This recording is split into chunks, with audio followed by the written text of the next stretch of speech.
Ayun, so good evening guys. Ngayon po ay Wednesday, November 29, 2023. So biglang pullback yung index natin. So medyo malakas yung drop natin ha. Yung dalawang biggest winners natin kahapon, sila naman yung nag-pullback ngayon. Tapos meron pa mga lumabas na selling sa kanila ng ating mga foreigners. Pero yung overall picture ng market natin is okay pa rin naman siya kasi meron siyang 202.33 million na net foreign buy. Ayan. So medyo untong nga lang tayo. At then nag-close tayo ng 6,265.14. So nag-loss po yung index natin ng negative 0.7%. So the whole day, mapula yung market natin. Bakit kaya? Pero yung US market, medyo okay yung yung galawan na nakikita natin sa kanilang futures for today naman. Okay? So ito pa rin yung ating mga trending stocks parehas sa kahapon na listahan natin. APX nanguna pa rin sa listahan natin kasi yung gold prices nga po o price ng gold natin sa labasang merkado is tumataas siya, di ba? So maraming napupush na mga trending para dito kay APX natin o maraming nagtatag sa kanya. Pero loss siya ngayon, negative 0.35%. Meron siyang 644K na net foreign buying. Ayan. So buti na lang hindi siya sumali dito ko ng Ali as sa SMPH natin na pullback ng kanilang price. Okay? So eto, drop si Ali natin ng negative 2.74%. So tinitingnan ko yung properties natin. So sila yung humatak sa index natin for today. So masyado maaga pa daw yata yung breakout ng mga to. So si Ali, net foreign buy naman siya 26.09 million, pero yun nga negative 2.74% yung loss for today. Kinain din nila yung mga push nila kahapon. Converge nag-drop ulit, so negative 0.96%, pero net foreign buy pa din naman siya. So kagaya nitong si Ali natin, meron siyang 13.17 million na net foreign buy. So nag-atay lang siya ng tagatulak. SMPH, ito medyo lumabas yung nag-push sa kanya kahapon kasi nag-drop siya, medyo malakas, negative 4.27%. So natakot siguro yung investor na yon. Meron siyang net foreign sell na 144.73 million. So more than 100 million din yung nag-push ng price niya kahapon. So umalis din kaagad kasi nga baka mag-pullback pa siguro itong si SMPH. Ayala Corporation, so umakyat pa rin yung galaw, mabagal, mahina, pero umakyat. Meron siyang gain na 0.76%. Tapos net foreign buy 68.53 million. So ito lang talaga si S&P humatak sa index pala. Tapos si FCG natin, mahina pa rin siya. Hindi pa rin siya nakakahanap ng bottom. Negative 1.61%. And then meron tayong net foreign sell na 8,000, no? 8.63K na net foreign sell para kay FCG natin. Okay? So overall picture ng market natin, kanina, wala tayong masyadong makita na gumalaw maliban kay Balay at saka kay All HC yata yon. O yung mga ibang penny stocks ayan. At least meron na rin gumagalaw sa kanila, di ba? So last time kasi pabagsak lahat ng mga penny stocks natin. Okay? So disclaimer guys sa mga bago sa channel natin, as usual, please read po yung ating disclaimer. Yung ating video is for education purposes lang po yan. So wag mong gagamitin to as a reason para mag-buy, sell, or hold ng stocks. Meron kasing risk na involved dito sa trading sa market. Okay? Follow mo na lang po ako dito sa ating Palawi Trader na YouTube channel para updated ka sa trending stocks review natin. So subscribe ka lang dito. Or kung gusto mo, join ka sa membership button natin. So meron din dito. Meron tayong join button naman sa kanya. Okay? So sa mga nakasubscribe, salamat ulit at nanonood ka pa rin dito sa trending stocks review natin. Mukhang manghihina yung view natin for the coming few days. Company reviews, next year na nga po yung mga IPO na parating. Profit or loss is yung mga sample trades sa market. Basic indicators, okay. So ano ba sinasabi ng indicators natin ngayon? Para malam niya yung galaw ng stocks. Nagpapalitan lang yung akyat ng mga blue chips natin. Building your fundamentals is yung mga risk management plus yung ating mga basic na PSE market studies naman. And then follow mo din ako dito sa ating Palabi Trader Crypto ko to sakali mabuhay yung mga play to earn games natin. So bubuhay na din natin tong channel natin na to sa social media dito sa ating Facebook account. So check mo na po yung mga posts natin dito. Ayan, so nag-update pa rin naman tayo dito. Ganun din sa ating Facebook page. Check mo na lang po kung ano yung gusto mong sabayan dito sa page natin or doon sa Facebook account. Bodega Pick is yung ating mga learnings dito sa local market dito sa US market at saka sa cryptos. Ayan. So wala pa rin naman tayong bagong update dito. Money earners, yung mga side hustles po natin na ginagawa, yung mga side hustles, pwedeng makatulong sa atin, di ba? Yun nga, nakatutok tayo sa pag-website. Tapos yung ating Twitter, tignan natin yung mga summary ng mga pinost natin for today. So wala masyadong news na, wala akong masyadong nasagap na news dito sa market po natin. Net foreign buy naman siya. So 202.32 million. Tapos ang lakas ng turnover value ng market to, 5.75 billion. So medyo active yung yung trading natin sa market. Kaya lang syempre property laglag negative 3.1%. Services at saka mining lang po yung berde. The rest is mapula din po yung kanilang galawan naman. Okay? So negative 0.7%. Ito yung mga binenta. BPI, meron pa rin, no? Hindi pa rin nauubos. BPI, Metrobank, Security Bank, Union Bank, ASN, Alter, CNPF, DNL, AGI Costco, Erich, Meg, Dito, Now, at saka si Cebu Pacific naman natin. EEI, Mary Mediatrix Medical Center partners with EEI Corporation.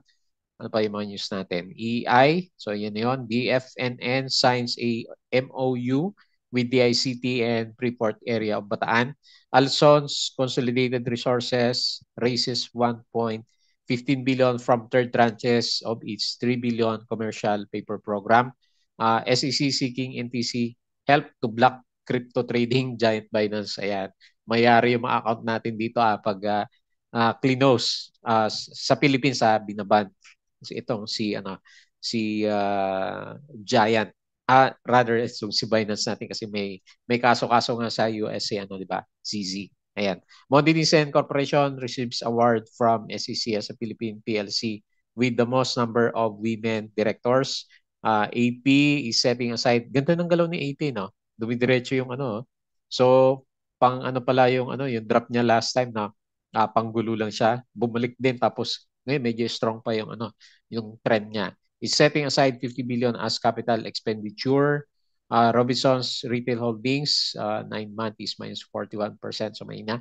JT Cap, Federal Land bullish on year in showing led by its residential portfolio. AC Health redies 3 billion cancer care hospital. Yan pa yung nagpapakyat ng kanyang price action. Up siya ng 35% sa third quarter to, no? Attributable net income. Basic Energy, 6 to not deploy 6,500 electric buses in different routes in the country within the next 5 years. Tagal pa, no? IMI, ito, medyo grabe din si IMI, medyo laglag. Meron siyang bagong Alberto Larrazabal as his new chairman, bagong chairman niya.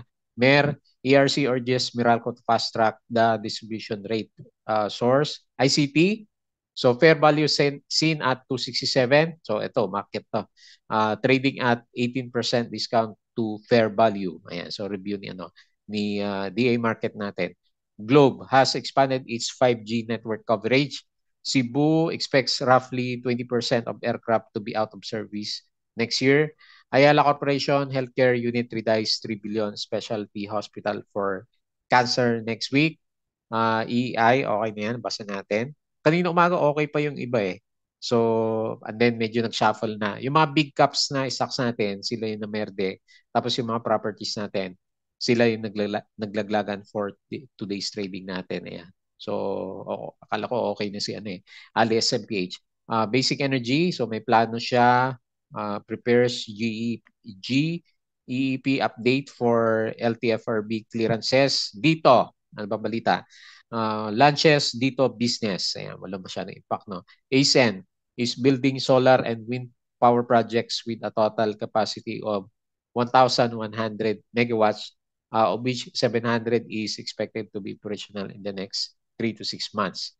Ayala Land launch ready residences to target diverse range of individuals. EEI, SMC, basa natin yung mga yan.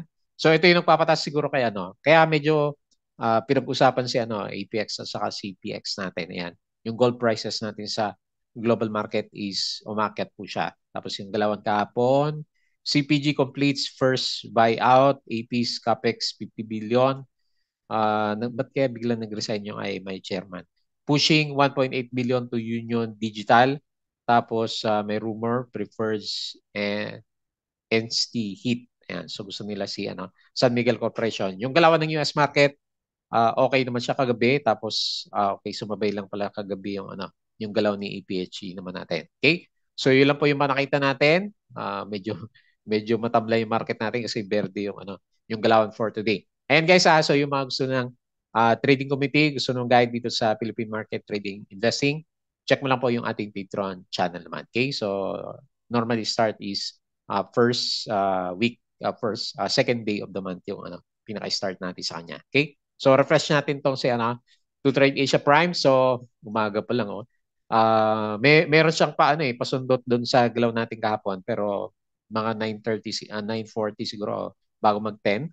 Lumaglag na yung index natin hanggang sa magkaroon tayo ng closing. And so unti-unti nag-drop kasi nga yung mga nag-push ng market natin, sila naman yung tinamaan ngayon, negative 3.1%. So naging bull trap si SMPH, kinain din niya yung negative 4% kahapon. Monday minus 3.25 namin drop GGS minus 3%, ASN minus 2.92, Ali laglag din minus 2.74%. So 3 lang pala tayo ng dalawang properties natin. Ang humatak sa atin kahit paano SMC 1.89%, Simer 1.63%, BDO is 1.44%. Pero ayun, meron pa rin naman 202.3 million net foreign buys sa market. So siguro nag-iipon pa 'tong mga to bago pitikin yung markets natin. 55% foreign participation and then 45% local participation. Loss tayo ng negatives 0.7%. So dito sa winners natin, kanina umaga sinisilip ko si Balay. 7% okay ang taas ng galaw niya pero tignan mo naman yung trades niya, 5 lang. So tapos 50,000 lang yung bumili sa kanya. Umakyat na kaagad. So walang trader sa volume tong si Balay natin. So anyway, nag-up siya 7%. TVGI 6.77, Primex at least, di ba, gumagalaw na yung small caps, 3.75%. Si X, 3.45%. Si Fruit, 2.94%. Ani, 2.7%. All AC, ayan, first time ulit natin makita itong mga to, 2.56%. FLI, 1.85%. Robinson, may property na lumusot to, 1.64%. At saka si BSC is 1.67%. So dito sa laglag, ACMRC, so nagpupulbak na siya, minus 4.64%. PHA, battered, minus 4.44%. Si SMPH nga, green, drop ulit, minus 3.7%. ASEN, minus 2.9% nga. Ali, minus 2% din. Tapos si Home, minus 2.56%. And then, sino pa ba? Jerry, minus 2.63% naman. Okay, so wala bawi din ng market yung mga gains natin kapon kinain din niya. Okay, so tingnan natin yung pinakagalaw po na market.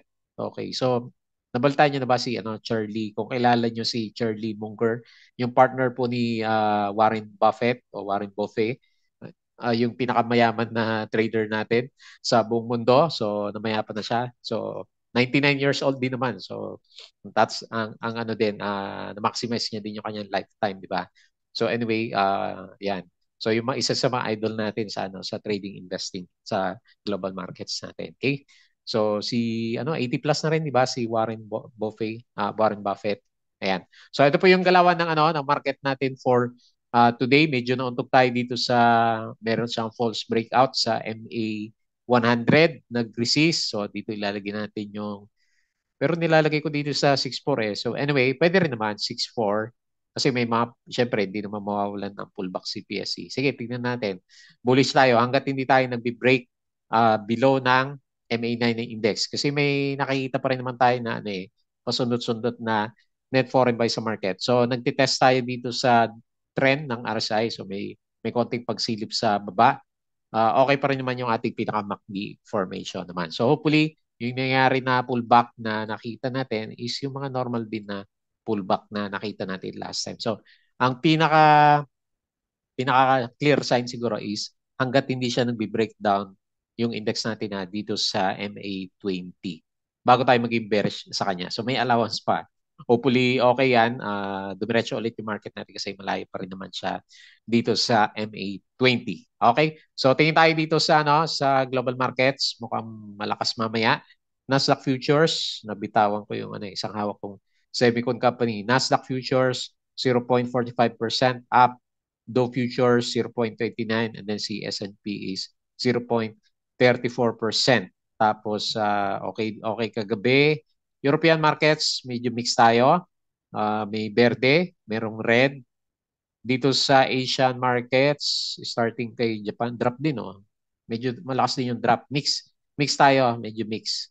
Okay, so tayo yung tinamaan sa mix kasi napunta tayo sa red na galaw na market. Pero parang okay naman dito sa US market. Tapos may mga hint kasi yung yung federal nila, 'di ba? Si Jim Powell natin is parang magkakaroon siya ng interest rate cuts by next quarter. Next quarter pa naman yung sinasabi. Kung ma-maintain niya yung bumababa kasi yung inflation nila, 'di ba? Tayo din naman pababa yung inflation natin. Okay? So abangan natin 'yan. Dito naman sa crypto. Wow, so malakas dito sa cryptos natin. So hindi natinag yung crypto dito sa issue dito kay Binance. Bagkus lalong lumalakas, 'di ba? Bitcoin 38K. So, lakas ngayon ha. Ethereum, okay, dapat mabuhay na yung mga Blitcoin games ha. 2.05 um, 2.05K. Okay, so up din siya si BNB 229. The rest is Verde. Okay, so Verde yung galawan dito sa global markets ng crypto. Okay, so lahat is meron isang mapula, dalawa, pero majority po is Verde ba? Mukhang swerte itong mga traders natin ngayon dito sa sa crypto. Ayan, umakyat po siya paunti-unti 38K. Pero may balita, 'di ba? So yung nabasa natin sa Twitter kanina, so balak ipaban sa Pilipinas yung Binance. Ayan, so tingnan niyo na lang po kung marami kang hawak na crypto sa Philippines. Hopefully, ewan ko, dapat ma-regulate na lang siya, hindi siya ban. Kasi ginagamit naman na globally yung, yung cryptos natin. Okay? So balik tayo dito, refresh natin. Medyo matamlay ulit yung mga re-review natin yung stocks. Unahin natin dito kay APX kasi hindi rin naman masyadong gumalaw yung mga nandito sa listahan natin. Okay? So medyo nag-pullback din si APX pero meron siyang meron siyang lagay ko muna dito sa tres kasi hindi pa naman invalid yung yung trend. So nag-pullback lang siya after ng malakas na galaw natin kahapon. Kasi meron din siyang meron din siyang gap up eh. Another gap up tapos bigla ng drop ng konti si Apex. Hindi man siya hindi man ganoon kalaki yung drop natin. So overbought pa rin siya. Okay, so above RSI 70. Tingnan natin kung may continuation bukas kasi nandiyan pa rin naman. Bullish pa rin naman lahat ng indicators natin sa kanya. Tingnan natin yung kanyang price action. 3 pesos pa rin. So tingnan natin. Malay mo, mabuhay siya ulit bukas. Buyers and sellers, minus 0.35%, 600K, net foreign buy siya. Specialist Ijua, ang buyer, Eastern Call yung ating pinaka-main seller sa kanya. Okay, so intact pa rin naman yung trend. Yun nga lang, tingnan natin, hopefully, hindi mabasag yung support natin dito sa may gap area. Next, Ali, ba't nang trap tong mga properties natin? Ayan. So wala, kinain din niya yung breakout natin. So, pero naman siya, nag-stay naman siya dito sa MA9. So, malay mo, bukas, meron siyang pitik ulit kasi meron pa rin naman siyang net buy, di ba? Based doon sa doon sa nakita natin kanina. Ayan. So, medyo mataas yata yung 33 na target natin kahapon. So, binaba niya and then nauntog siya dito sa 31.5. So, sakto pala dito yung mga nakita natin na pointed candles natin last time. Okay, so anyway, nauntog siya. So tingnan natin bukas kung meron siyang reversal kasi sabi natin is meron naman siyang karga. May bumibili pa rin naman na bigatin para dito kay Ayala natin. So nag-drop siya, negative 2.74%. Ayun malakas 26.09 million. Net foreign buy, Regis RCBC. Andiyan ba si JP Morgan? Hindi ayun, nandun siya pero maliit lang yata. Si LSA Maybank po yung ating pinaka-main seller. Okay? So, tingnan natin bukas. Hopefully may bounce. Pag may bounce, indication na medyo maganda pa rin yung market. Pag nag-breakdown, abang-abang ulit tayo sa supports. Next, si Converge. Market ba to? Tingnan natin ha. Nauntog din, no? So, ano ba yan? Parang twister top pa yung ano niya. Yung galaw niya. So, hindi pa rin natin makita yung buhay ni ano, ni Converge natin. So, ganun pa rin naman kung ano yung drawing natin sa kanya kahapon, hindi natin babaguhin kasi nag-drop ng konti. Yung price action, so MACD, kung nag-green sana siya, no, medyo obvious. Pero ano pa rin naman, yung blue line is nasa taas po ng ating red line. Nga lang kasi, okay, so anyway, tagatulak lang talaga yung ano, kulang siguro dito. Converge, meron siyang drop, negative 0.96%. 13 million naman, net foreign buy po siya, may bank call ang buyer, and then may bank RCBC yung ating pinaka-main seller. Next, ito, kinain lahat ng gains kapon. SMPH, so drop, nag-fill the gap bigla si ano, SMPH natin. Tumakbo kasi yung ano lagay ko na lang dito 34 yung resistance. Tumakbo yung 100 million na ano nagtulak sa kanya kapon. So ito yung trend natin. Lagyan natin ng channel. Mukhang hindi pa niya time para umakyat. Ayan. So sayang yung kahapon, nag-breakout na siya dito eh. So tumakbo kasi yung traders natin sa kanya. So intact pa rin naman yung trend ng RSI at saka MACD. Ang laki naman ng ano, lumabas dito kaya no, SMPH. Minus 4.27%. Ayan, 144.7 million and foreign sale. PEP Asia Sec ang buyer. Sino ba nagbenta? UBS. Ayan, malakas to si UBS. At saka si BPI ang pinaka-main seller. Ayan. So, siya yung ano, nag-drive na mag-drop. Siguro nag-ano siya, natakot dun sa ano. Kasi ang laki nga naman ng ano, di ba? Nag-push kapon. More than 120 o 140 million din yun. Nagtulak. So siguro nakapwesto siya pero hindi pa masyadong mataas yung average niya. Medyo lumabas muna siguro kasi gano'n naman yung candle natin. Malaking ano, red flag, di ba? So nag-close the gap. Tingnan natin bukas. Hopefully mag-bounce siya and then tuloy niya yung trend na dinodrawing naman natin sa kanya. So baba natin yung resistance dito sa 34 pesos. Next, AC. So pakonti-konti pero umakyat yung ano, yung price niya. So slowly but surely yung galawan ni ano AC nag-overbought na rin siya. Medyo obvious na yung kanyang overbought RSI. So okay pa rin yung mga indicators natin and then so on the way tayo sa mga next na resistance. Pwede siguro dito 685 o kung bullish ka is dito sa around 697 or 700, di ba? So medyo malapit na rin lang naman yan. So tignan natin. Hopefully hindi siya magaya kina SMPH at saka kay Ali na nag-pullback after magkaroon ng magandang one-time gain. Pero ito naman, unti-unti, di ba? Yung pag-akyat ng price action natin. Okay? So, okay. So anyway, okay naman yung galaw ni, ano, ni AC natin. Tignan natin yung kanyang price action based dito. Nag-up siya is malilit lang, no? 0.76% pero meron siyang net foreign buy 68 million. Ayan, JP Morgan, no? UBS ang buyer. Wealth, JP Morgan yung ating pinaka-main seller.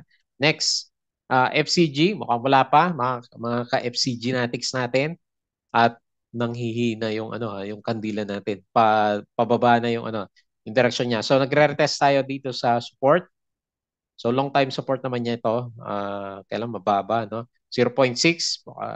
Yan yung abang na lang natin sa kanya kasi mukhang pababa pa yung ano nakikita natin na candle. Ayan. So after ng false breakout, bumaba and then nagre-resist na yung ano MA20. Ayan. Kinain na niya yung ano yung dividends na binigay niya last time. So based dito sa price action, nag-drop po siya 1.61%. Ano ba to? Positive 86. So malit lang. Call Evergreen ang buyer and then call FMS yung ating pinaka main seller. Support muna, bantayan natin kasi parang pababa yung ano, yung mga price action man niya. Okay? So yun lang muna yung ating review. So medyo nang trap si property. Kala natin didiretso na. Pero meron pa rin naman tayo nakikita na net foreign buy. So hopefully nag-ano lang sila, nang shake out and then nag-accumulate. At then saka natin makita na ano, bubuhos ulit yung foreigner. So siguro another one day na merong 1 billion na papasok sa market is really a good sign para sa reversal niya. Ayan. So intact pa rin naman. Yung nga lang pullback tayo for today's trading po. Okay? So yun lang muna yung ating review for today. As usual, please don't forget to subscribe. Dito po sa ating Palabi Trader na YouTube channel. Join ka lang sa group kung gusto mo ng guide. Crypto ko to, Facebook account, Facebook page, Bodega Peak, Money Earners Twitter, and sa mga gusto ng guide sa Philippine Market Trading Investing, salit ka lang po dito sa ating Patreon channel naman. So yun lang, maraming salamat. Kita po ulit tayo bukas.